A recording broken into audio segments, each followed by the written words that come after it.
My name is Boyd Bushman.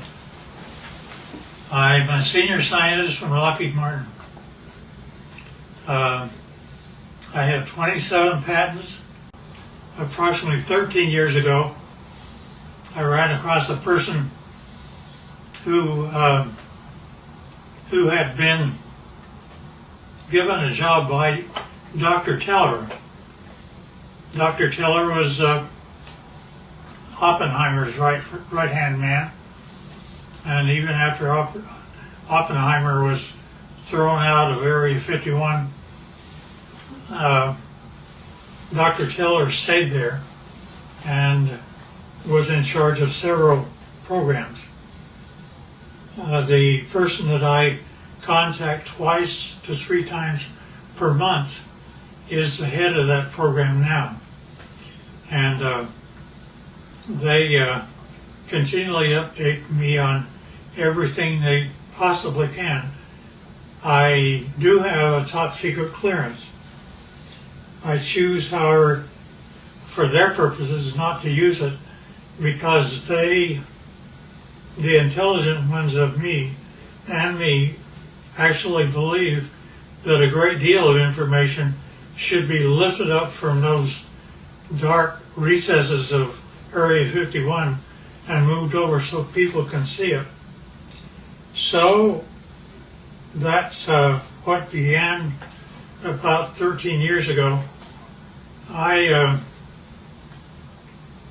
Since I am a scientist, I do not believe in theory. I basically say, follow the data, theory be damned. If something can't verify by a physical test that something is true, then I do not care to accept it in that I present.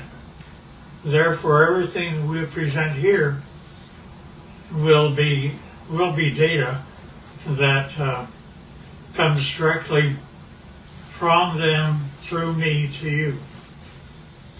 The subject of today there are those that are acquainted with the fact that there were Phoenix lights that occurred over Phoenix about 2 years ago. They were photographed, and those really turned out to be just blobs across the Phoenix sky. It turned out to be that a very dear friend of mine took his wife up a mountain on Valentine's Day, and they took a photograph of Tucson. Turned out to be, when they developed the film, there were a total of 5 UFOs across Tucson proper. And this is Tucson as they saw it. Can you get that? So here's the picture of Tucson as he had it. Then, as he developed further, notice that there are 5 very distinct UFOs along the top of the mountain. Mm-hmm. One of them is even canted a bit, about 45 degrees. Now, the person that took the film said that he had a mothership underneath and one up high. This shows the high one. Mm-hmm. I don't know if I know that I can buy the ship. My name is Scott Faree. I live in Vail, Arizona. A friend of mine who manages a nonprofit in Tucson asked me to take some photos for him for his website. And he was looking for a sunrise picture of kind of the skyline of downtown Tucson.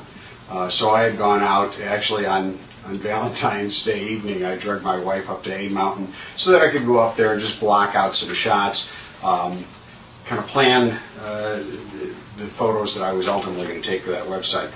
And so we got up on A Mountain just as the sun was setting. I set up my Canon 40D on a tripod, opened the shutter up fully. I really wasn't looking for picture quality. I was, like I said, I was looking to block out where I wanted to set the camera and the angles that I wanted to take.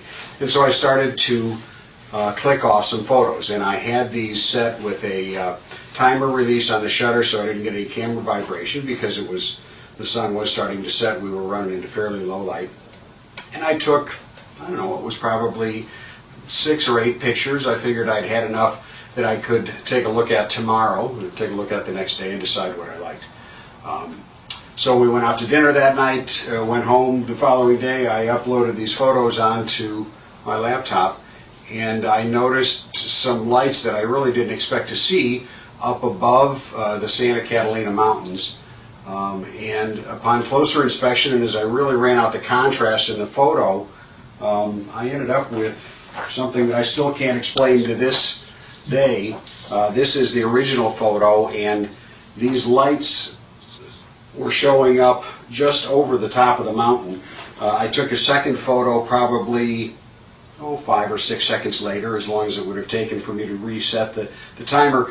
And in fact, this group of lights was in a much more narrow band, and now about, well, I don't know, I can't really say distance-wise, but they'd moved quite a ways from where that original grouping had taken place. So I still have no explanation for the camera, or for the pictures. These images, these lights have not shown up in any other photos that I've taken. I'm at a loss as to what they might be, and certainly curious as to where those lights came from. They certainly are very similar images. Here's up and flying. Let me go through, now on the ships, in order for me to believe it, I had to get blow-ups, and so here are 2 of them, which is blown up much higher. And I think I have one that, yeah, you can see the 45-degree candidate UFO. Now see, the only reason that I bought everything that he said is because my people have been feeding me for 13 years pictures, not only pictures of just plain pictures, but I gave them assignments, being a senior scientist, and they got a picture of up close and personal. This is a UFO which is ready to take off, and it is very up close. And they inform me that there are 3 elements which the UFO is contained. One is telluride, the other is germanium, the other is palladium. I did not say a metal once. And not only that, but the things pick up and fly using anti-gravity. Now, that's one picture. Here's another picture. In this case, the UFO is not turned on, ready to fly. Therefore, it only shows on the upper part of it. And generally, it's white on the underside when power is applied.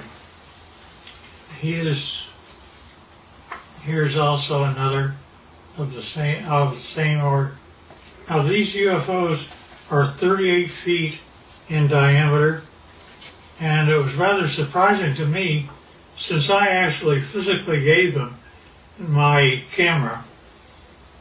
They took this picture as a UFO was departing. Within one flick of my camera, they got 3 UFOs. That's real. And yeah, we don't know why either. Now also, when UFOs come in, they like we have a heads-up display for our pilots. They do too. This is what their pilots see in order to tell them how to come to Area 51 and land. And not only that, they can go to a vertical hole in a mountain over 51 and go down a shaft. They don't have wheels. They don't have anything like that. They take off by going up straight, and then not only that, but they travel extremely rapidly. Their home planet is Quintonia, which is 68 light years from us. They, to my surprise, when I asked them how fast they take to get from that, it should be 68,000 years to make it according to Einstein. But they're able to make it to us in 45 years. So I gave them an assignment to photograph the planets from space as they were coming back. And they did that. And you see Jupiter and Saturn and Mars and Earth as it's seen by UFOs. And here's another. Now, we aren't going through motherships or anything like that. Nevertheless, those are the UFOs. Now, when they actually get powered up and actually start traveling, it turns like this. You do not hear sound. They're up. They travel like that. They look like that, and they travel extremely rapidly. Now, the question is who are they? Here's another one that's, you see the bottom, how it's all white? It's turned on. Here's also the bottom turned on. Strangely enough, I asked them to take pictures of the power unit on the bottom, up close and personal. They gave me this. I don't know what this means. That's when my camera actually looks into the power center of the UFO. Now, I asked them to tell me about who was flying these things. He therefore said, fine, they're approximately 5 feet, 4.5 to 5 feet tall. They had one or two of them around it that were 230 years old, and we have a total of at least 18 that exist and operate with our facility as Teller set it up. Now notice the eyes are different, nose are different, but they do have 5 fingers, 5 toes, 2 eyes, and rather strangely enough, I asked him how they communicate. He says, well, it's like this, Boyd. You all of a sudden have a question in your mind.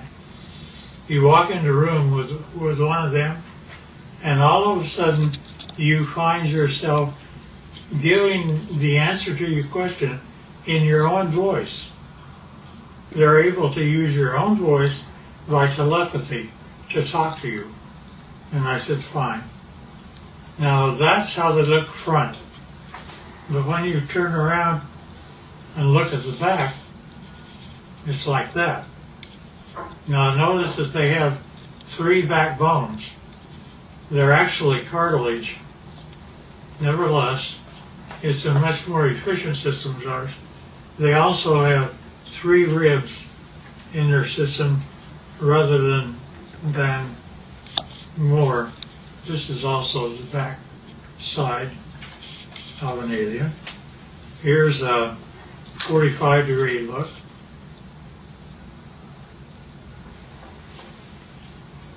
And here's the back of the head. Notice the veins, no hair. And now when we talk about aliens, I pushed the issue, and he said, well, there's kind of 2 groups of aliens. well, he divided them, they divide them into two groups. One group he calls, it's like you have a ranch. And you have a ranch and you find that one group are your wranglers that know how to wrangle your cattle. There are others are rustlers, ones that steal your cattle. And indeed, that the two groups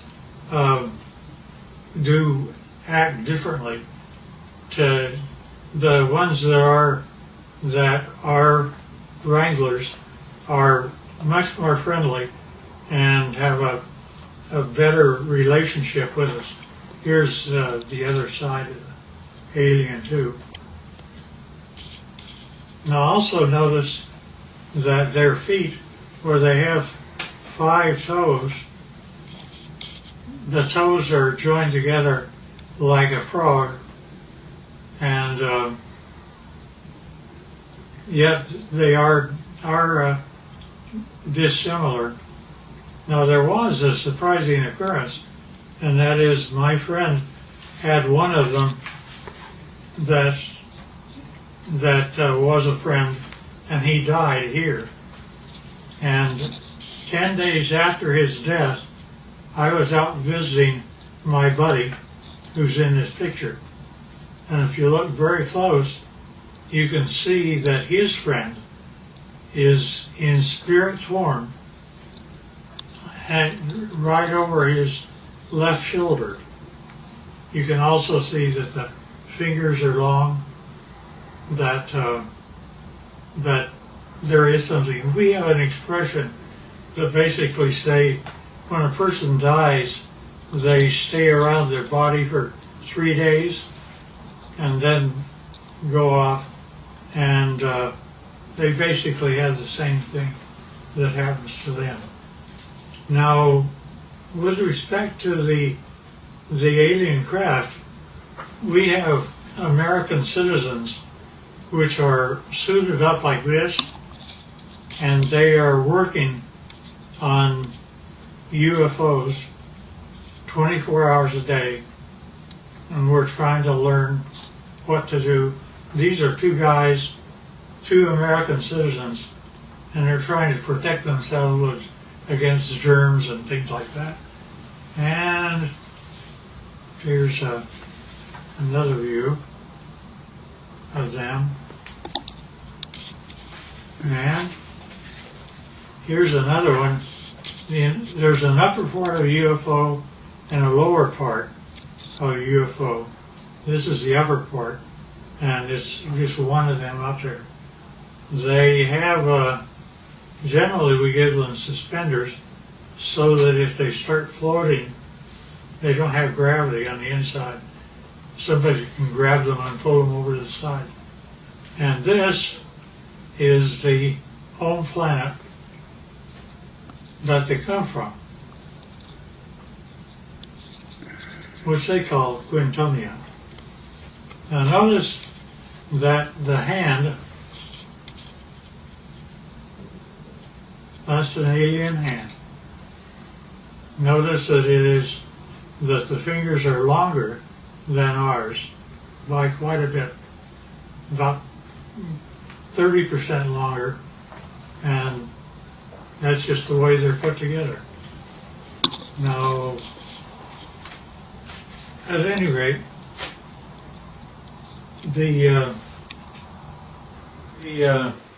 this process that introduced me directly or indirectly to Dr. Teller's work with the group that still is in charge of Area 51 and equivalent, turned out to be a doctor, very, very fine gentleman. And I was carrying on a conversation with him. He saw how the subject was going, so he simply said, well, you need to know what I did one day. And I said, okay.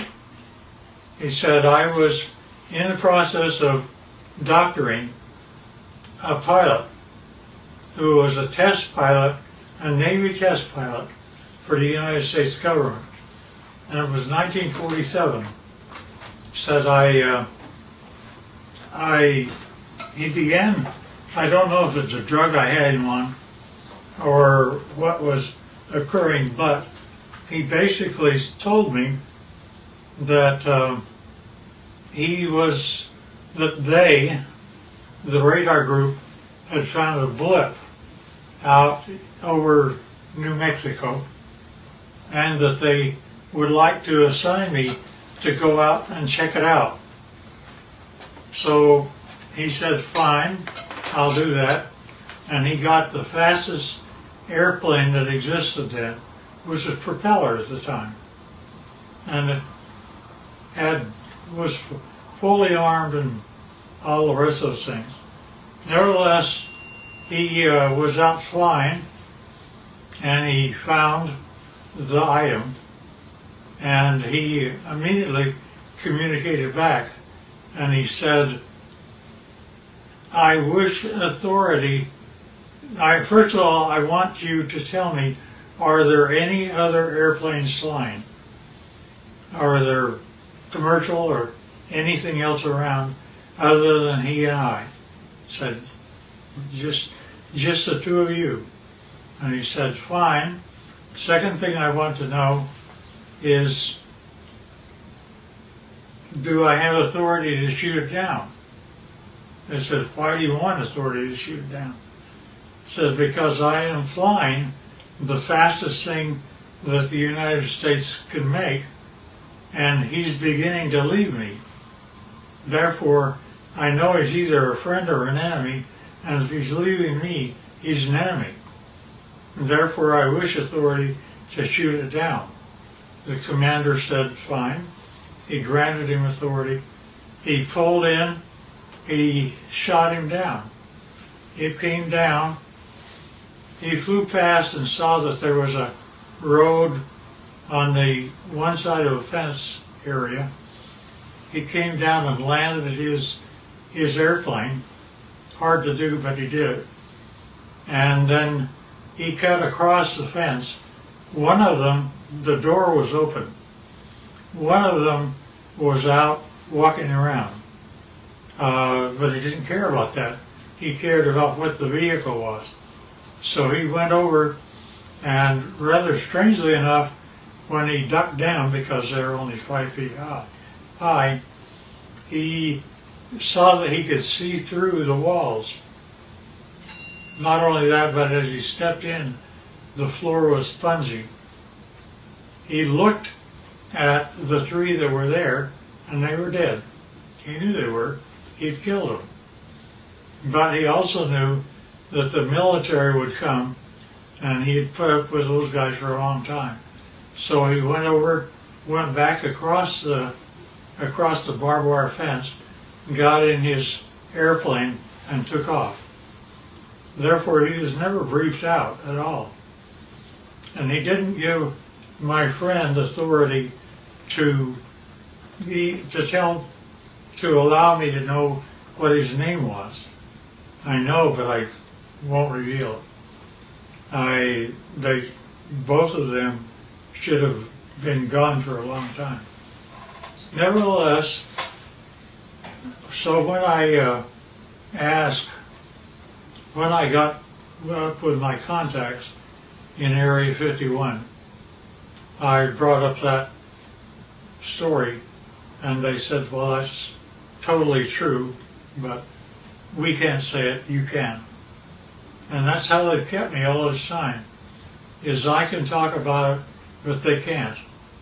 I do, because of some very good reasons, keep things within control, but I don't want us to fall behind the Russians and Chinese. And the problem I have is that Area 51 is working with both the Russians and Chinese right now. And trying to make UFOs, they have, there's been a total of 39 United States citizens that have lost their lives trying to reverse engineer UFOs. And it's Well, the last one I heard of was a year and a half ago, where we lost 19 lives in one test. They actually wanted to bring various flying craft near the UFO, and the UFO defended itself, and 19 of our people died. Now, they kept giving me things rather than, they would give me pieces of UFOs, and I would come to my laboratories. I had the laboratories of Lockheed and every place else, so I would do that. But I would get pieces of UFOs. For example, I have 3 little pieces of UFOs down underneath the thing that looks like a quartz crystal. Notice that that is my hand, and it is giving weight. It says that it weighs 100 grams. Now, without those 3 items, when I take the UFO material away, notice that the 3 UFO items are gone. But also notice that the weight of the crystal is now 650 grams. The implication here is that if I were to take the pieces of UFO and put them underneath an average man's scale, he would weigh 45 pounds. Basically, they're working in anti-gravity, and therefore our effort is anti-gravity.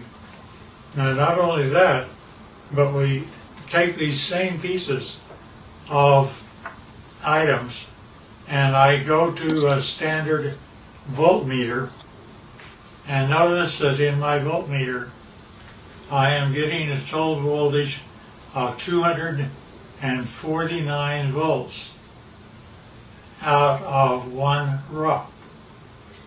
piece of UFO. Not only that, but the team took a piece of UFO and connected it up like this and was able to have a complete laboratory operate for 6 months with heavy equipment. And it goes all the way up to 12 amperes. And since you didn't really get this before, here's the foot with the toes joined together. And this is a better view of the same. Now notice also, this is the body of an alien, and where we have 6 ribs that are connected together, they have 3. And the total height is less than 5 feet. And they still look like this, not like you and I. Nevertheless, so we're able to obtain voltages and anti-gravity, and anti-gravity appears several ways, which is rather unique and nice. Scotty talked about UFOs. I basically said, yeah, I understand, because here is what Area 51 was giving to me since the year 2000 and beyond. Notice it's recent, and we have one triangle, then we have 1, 2, 3, 4, 5, and we have one that's 150 feet across, if not larger. And each one of these are separate documentation of UFOs that were photographed and taken across the world from 2000 the year 2004. Now, when you actually get what that all means, is a UFO, when it's white on the underneath side, is ready to fly like that. And it's anti-gravity, that's the reason you don't hear anything. But when it's just parked means just floating in air. It could be above your house, like this, and this. This turns out to be the heads-up display that the aliens see of how to go to Area 51 and store their craft. Nevertheless, this is what the craft look like. That's how they change power.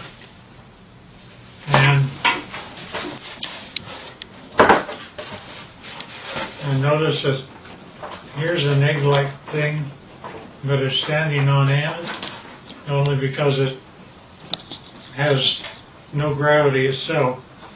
And that is a piece of UFO germanium. And this little dot is a piece of neodymium magnet, which is above the germanium, and it's floating all by itself. And that again is a UFO. And we don't know why, but the crystal appears to be colored rose, and we can't figure out why yet. There's a whole batch of analysis that we're having to do. Alien, side view, front view, top view, line.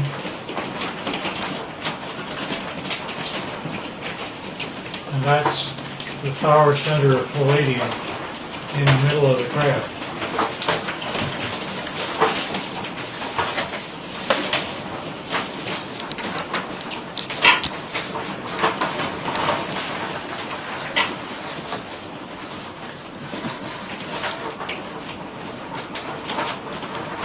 In case I missed anything.